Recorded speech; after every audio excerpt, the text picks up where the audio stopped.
What is up, awesome people of the internet? Guys, we've reached another Monday. How was your weekend? Mine was great, but let me know yours in the comments below. Anyway, here is your recap of everything you need to know about Sunday, January the 12th.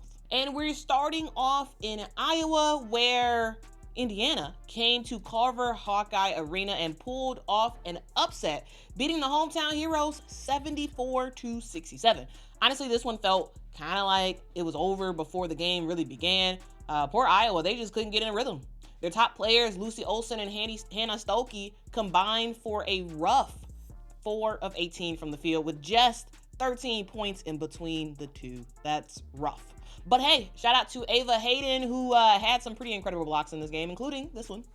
For Indiana, it was a 3-point clinic out there. We saw Yarden Garzone, Chloe Moore McNeil, and Sydney Parrish went off in this game, scoring 21, 18, and 15 points respectively. Speaking of the road and road wins, Alabama came to Mississippi and took down Ole Miss 84-78. This game was all about the second half, and it turned into basically a shootout.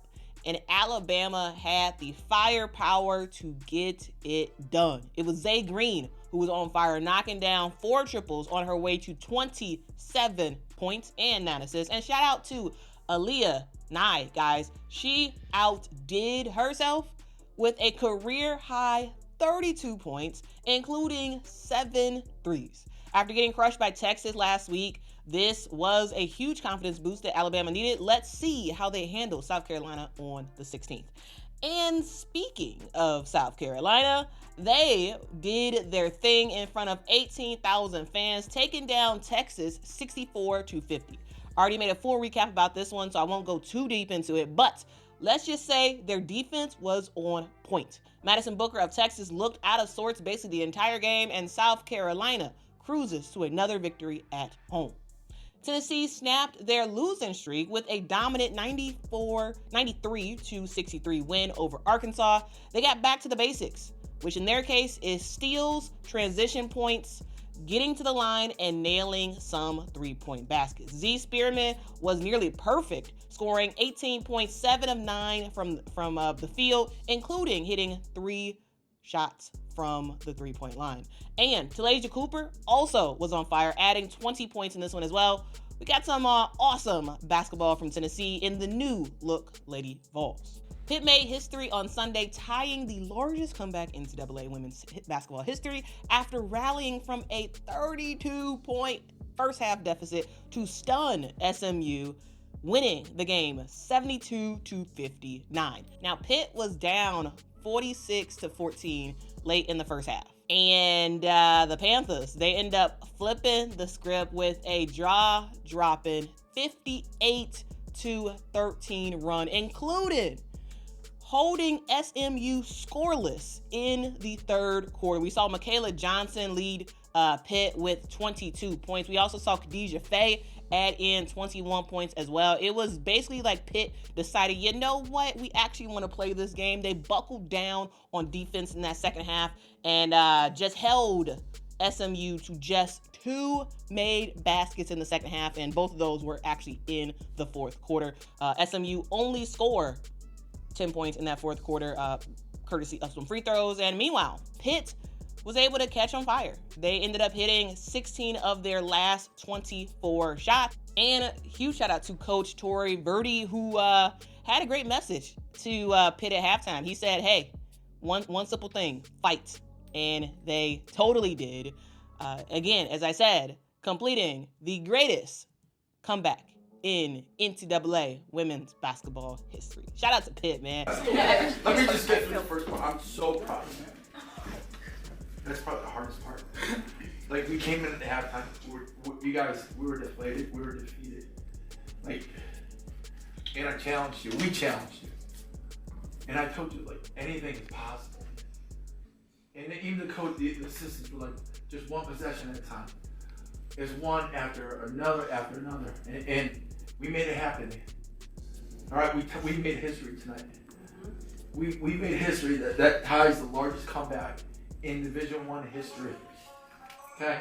All right, guys, moving on. We got some big news out of Louisville, where the Cardinals took down Georgia Tech 69-60. The key was rebounding, smart shot selection, and clutch plays. Roberts led the way for Louisville with 16 points, proving that you don't need to hit threes to make an impact.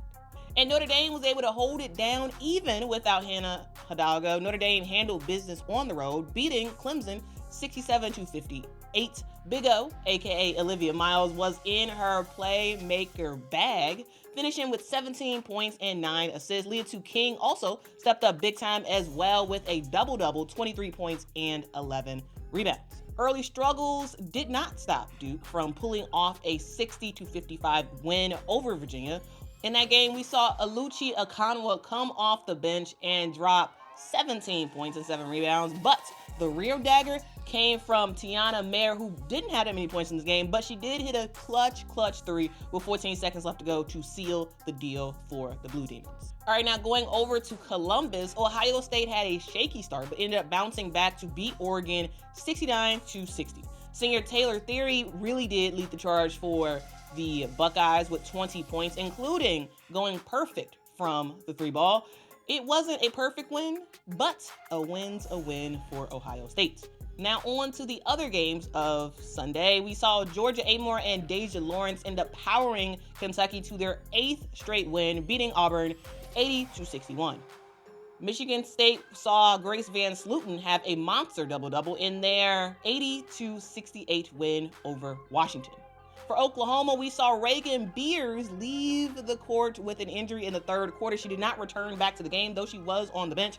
But still, even without Reagan, the Sooners were able to cruise past Texas A&M, 77-62. The Cal Golden Bears ended up beating Florida State 82-70 behind Lulu Twidell's 5 triples and 19 points. For NC State, we saw Sanaya Rivers have a monster of a game, 17 points, 11 rebounds as the Wolfpack dismantled Stanford 81-67. And finally, we end with USC as Juju Watkins and Kiki Ira-Afin exploded in a massive game for USC. 35 points for Juju, and Kiki Ira-Afin had 28 points. In other news, guys, we did see the cancellation or the postponement of UCLA versus Northwestern because of the wildfires in California. So that is something to note, though that game will be postponed to a later date, TBD on exactly when that is. Now, guys, that is your recap for Sunday, January the 12th. I almost forgot what day it was for a hot sec. Anyway, thank y'all for watching. If y'all could, please make sure to hit that like button, hit that subscribe button. I make content all about women's basketball, so if that is your thing, make sure to meet me here every single day as I break down to you everything you need to know about women's basketball. No fluff, no frills, just awesome game. Guys, I will see y'all in the next one. Till next time, guys. Bye-bye.